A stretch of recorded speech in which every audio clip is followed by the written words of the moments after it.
Hi news ಫಸ್ಟ್ಗೆ ಸ್ವಾಗತ. ನಾನು ನವೀನ್ ಕುಮಾರ್ BN. 7 ಬೆಟ್ಟಗಳ ಒಡೆಯ ತಿರುಮಲವಾಸ ಶ್ರೀ ವೆಂಕಟೇಶ್ವರ ಸ್ವಾಮಿಯ ದರ್ಶನಕ್ಕೆ ಮೂಲೆ ಮೂಲೆಯಿಂದ ಭಕ್ತರು ಬರ್ತಾರೆ. ಭಕ್ತರ ಇಷ್ಟಾರ್ಥಗಳನ್ನು ಈಡೇರಿಸುವ ಕಲಿಯುಗದ ವೈಕುಂಠ ತಿರುಮಲದಲ್ಲಿ ಅನ್ನದ ಪ್ರಸಾದದ ಸೇವೆ ಹೊಸದೊಂದು ದಾಖಲೆ ಬರೆದಿದೆ. ಶ್ರೀವಾರಿಯ ಅನ್ನ ಪ್ರಸಾದದ ಟ್ರಸ್ಟ್ಗೆ ದೇಣಿಗೆ ರೂಪದಲ್ಲಿ ಬಂದಂತಹ ಹಣ ಸಾವಿರಾರು ಕೋಟಿ ರೂಪಾಯಿಗಳ ಗಡಿ ದಾಟಿದೆ. ಶ್ರೀ ವೆಂಕಟೇಶ್ವರ ಸ್ವಾಮಿಯ ಅನ್ನಪ್ರಸಾದವನ್ನ ಸವಿಯೋದೇ ಒಂದು ಅದೃಷ್ಟ ಅಂತಾರೆ. ಯಾಕಂದ್ರೆ ಅಲ್ಲಿ ಪ್ರತಿದಿನ ಅನ್ನೋದಕ್ಕಿಂತ ಪ್ರತಿ ನಿಮಿಷಕ್ಕೊಮ್ಮೆ ಸಾವಿರಾರು ಭಕ್ತರು ವೆಂಕಟೇಶ್ವರ ಸ್ವಾಮಿಯ ದರ್ಶನವನ್ನು ಮಾಡ್ತಾರೆ. ಸಿಗುವಂತಹ ಒಂದೇ ಒಂದು ಕ್ಷಣದ ದರ್ಶನಕ್ಕೆ ನೂರಾರು ಸಾವಿರಾರು ಕಿಲೋಮೀಟರ್ನಷ್ಟು ದೂರದಿಂದ ಬಂದು ಶ್ರೀವಾರಿಯ ದರ್ಶನವನ್ನು ಪಡೆದು ಪುನೀತರಾಗ್ತಾರೆ.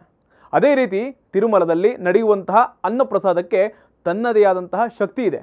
ಹೌದು, ಅನ್ನಪ್ರಸಾದದ ಸೇವೆಗೆ ಅಂತಲೇ ಇರುವಂತಹ ಟ್ರಸ್ಟ್ಗೆ 10 ಅಲ್ಲ 100 ಅಲ್ಲ ಬರೋಬ್ಬರಿ 2220 ಕೋಟಿ ರೂಪಾಯಿಗೂ ಹೆಚ್ಚಿನ ಹಣ ಗಡಿ ದಾಟಿದೆ. ತಿಮ್ಮಪ್ಪನ ದರ್ಶನಕ್ಕೆ ಬರುವಂತಹ ಭಕ್ತರಿಗೆ ಉಚಿತ ಅನ್ನಪ್ರಸಾದವನ್ನು ಸಿಗಬೇಕು ಅಂತ 1985ರಲ್ಲಿ ಆಗಿನ ಮುಖ್ಯಮಂತ್ರಿ ದಿವಂಗತ ನಂದಮೂರಿ ತಾರಕ ರಾಮರವರು ಈ ಅನ್ನಪ್ರಸಾದದ ಯೋಜನೆಯನ್ನು ಶುರು ಮಾಡಿದರು. 2014ರಲ್ಲಿ ಇದೇ ಅನ್ನಪ್ರಸಾದದ ಕೈಂಕರ್ಯ ಶ್ರೀ ವೆಂಕಟೇಶ್ವರ ಸ್ವಾಮಿಯ ಅನ್ನಪ್ರಸಾದ ಟ್ರಸ್ಟ್ ಆಗಿ ಮಾರ್ಪಡಿತು. 40 ವರ್ಷಗಳ ಹಿಂದೆ ಕೇವಲ 2000 ಜನರಿಂದ ಶುರುವಾದಂತಹ ಅನ್ನಪ್ರಸಾದದ ಮಹಾ ಕೈಂಕರ್ಯ ಇವತ್ತು ಲಕ್ಷಾಂತರ ಭಕ್ತರ ಹೊಟ್ಟೆಯನ್ನ ತುಂಬಿಸ್ತಾ ಇದೆ. ಈವರೆಗೂ 9.7 ಲಕ್ಷ ಭಕ್ತರ ಪಾಲಿಗೆ ಅಕ್ಷಯ ಪಾತ್ರೆ ಆಗಿದೆ. ಶ್ರೀ ವೆಂಕಟೇಶ್ವರ ಸ್ವಾಮಿಯ ಅನ್ನಪ್ರಸಾದದ ಟ್ರಸ್ಟ್ಗೆ 130ಕ್ಕೂ ಹೆಚ್ಚಿನ ಜನ ಕೋಟಿ ರೂಪಾಯಿಗೂ ಮೀರಿ ದೇಣಿಗೆಯನ್ನು ಕೊಡ್ತಾನೂ ಇದ್ದಾರೆ.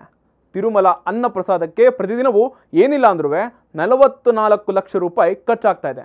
ಇದುವರೆಗೂ ಹೀಗೆ 249 ಭಕ್ತರು ಇಡೀ ದಿನದ ಅನ್ನಪ್ರಸಾದದ ಖರ್ಚಿನ ಹಣವನ್ನು ದೇಣಿಗೆ ರೂಪದಲ್ಲಿ ಕೊಟ್ಟಿದ್ದಾರೆ ಅಂತ TTD ಮಾಹಿತಿಯನ್ನು ಕೊಟ್ಟಿದೆ.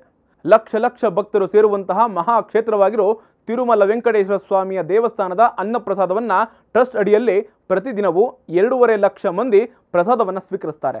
ಒಂದು ದಿನಕ್ಕೆ ಬರ್ತಿ ಅಂದರೆ 44 ಲಕ್ಷ ರೂಪಾಯಿಗಳಷ್ಟು ಖರ್ಚಾಗ್ತಾ ಇದೆ. ಬೆಳಗಿನ ಉಪಹಾರಕ್ಕೆ 10 ಲಕ್ಷ ಖರ್ಚಾಗುತ್ತೆ.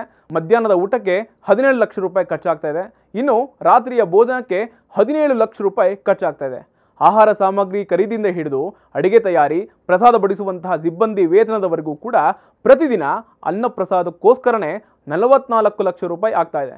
ಹೀಗೆ ಅನ್ನಪ್ರಸಾದಕ್ಕೆ ದೇಣಿಗೆಯಾಗಿ ನೀಡುವಂತಹ ದಾನಿಗಳ ಹೆಸರನ್ನ ವೆಂಗಮಾಂಬ ಅನ್ನಪ್ರಸಾದದ ಭವನದಲ್ಲಿ ನೀಡಲಾಗ್ತಾ ಇದೆ. ಹೀಗಾಗಿ ತಿಮ್ಮಪ್ಪನ ಹೆಸರಿನಲ್ಲಿ ದಾನಿಗಳು ದೇಣಿಗೆಯಾಗಿ ನೀಡಿರುವಂತಹ ಹಣ ಒಟ್ಟಾರೆ 2220 ಕೋಟಿ ರೂಪಾಯಿ ದಾಟಿದೆ ಅಂತ TTD ಮಾಹಿತಿ ಕೊಟ್ಟಿದೆ. ಬೆಳಗ್ಗೆ 9 ಗಂಟೆಯಿಂದ 10:30 ತನಕ ಕೊಡುವಂತಹ ಉಪಹಾರದಲ್ಲಿ ಉಪ್ಮಾ, ಪೊಂಗಲ್ ಅಥವಾ ಶಾವಿಗೆ ಉಪ್ಪವನ್ನು ಜೊತೆಗೆ ಚಟ್ನಿ ಕೂಡ ಕೊಳ್ಳಲಾಗ್ತಾ ಇದೆ. ಬೆಳಗ್ಗೆ 10:30ರಿಂದ ಮಧ್ಯಾಹ್ನ 4 ಗಂಟೆವರೆಗೆ ಕೊಡುವಂತಹ ಊಟದಲ್ಲಿ ಚಕ್ರ ಪೊಂಗಲ್, ಪಲ್ಯ, ಚಟ್ನಿ, ಅನ್ನ, ಸಾಂಬಾರ್ ಹಾಗೂ ಮಜ್ಜಿಗೆ ಕೊಳ್ಳಲಾಗ್ತಾ ಇದೆ. ಸಂಜೆ 5 ಗಂಟೆಯಿಂದ ರಾತ್ರಿ 10:30ವರೆಗೆ ರಾತ್ರಿ ಭೋಜನಕ್ಕೆ ಅಂತಾನೆ ಚಟ್ನಿ, ಅನ್ನ, ಸಾಂಬಾರ್, ರಸಂ ಕೂಡ ಕೊಳ್ಳಲಾಗ್ತಾ ಇದೆ. ಶ್ರೀವಾರಿಯ ಅನ್ನದಾಸೋಹದ ಅನ್ನವನ್ನ ಭಕ್ತರು ಅತ್ಯಂತ ಶ್ರೇಷ್ಠ ಹಾಗೂ ಭಕ್ತಿಯಿಂದ ಸ್ವೀಕರಿಸ್ತಾರೆ.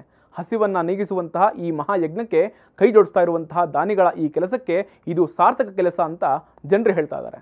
ಲೇಟೆಸ್ಟ್ ಕಣಿಗಳಿಗಾಗಿ ನೋಡ್ತಾ ಇರಿ ನ್ಯೂಸ್ ಫಸ್ಟ್, ನಿರ್ಭೀತಿಯಿಂದ ನಿಮ್ಮ ಪರವಾಗಿ.